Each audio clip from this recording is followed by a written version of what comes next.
À l'écran, ce qu'on voit présentement, ce sont juste des molécules d'air. Il y en a qui ont été colorées en rouge, juste pour qu'on puisse regarder, en fait, que ces molécules d'air ne vont pas se déplacer, mais elles font juste vibrer.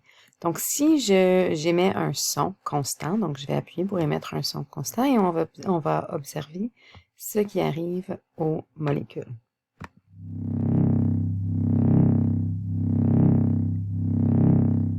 Donc, en fait, on n'entend pas le son qui est produit réellement. C'est juste une représentation visuelle. Donc, j'arrête le son. Donc, j'imagine que vous avez remarqué que la pression varie. On va juste ajouter une représentation d'onde.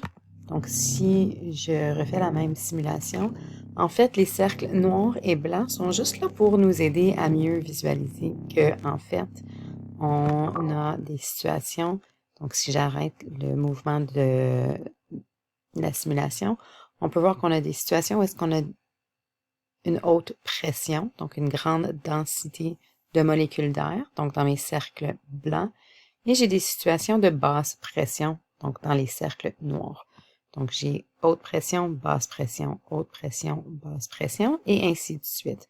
Donc en fait, c'est ce qu'on appellerait la crête de l'onde sonore. Donc j'ai une crête, un creux, une crête, un creux. Donc si je veux représenter ce phénomène avec l'aide d'un modèle mathématique, une des façons que je peux le représenter serait de faire un graphique de la pression en fonction du temps.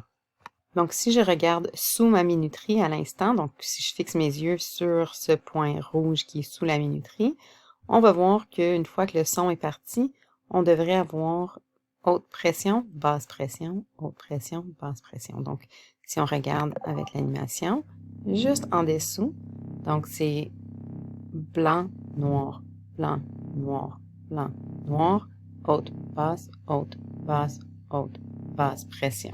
Donc, si j'aimerais mesurer le temps que ça prend pour faire un cycle complet, donc ce serait de faire haute, basse, haute. Donc, je fais un cercle complet. On va utiliser la minuterie pour calculer.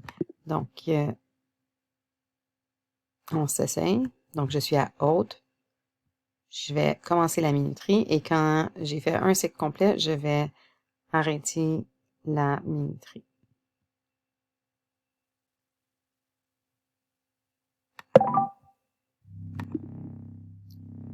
Donc, si je vais appuyer pause sur la simulation.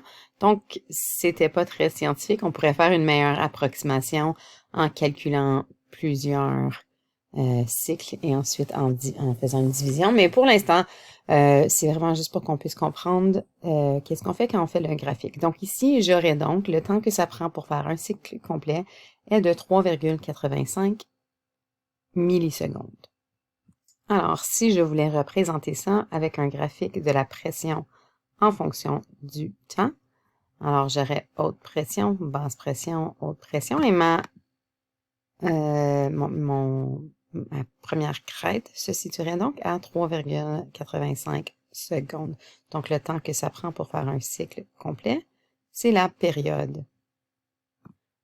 Alors, quand on réfléchit à un graphique d'une onde sonore et on parle de la période, on peut réfléchir au fait que c'est ça qu'on est en train de représenter graphiquement. Donc, on pense à notre minuterie dans cette simulation.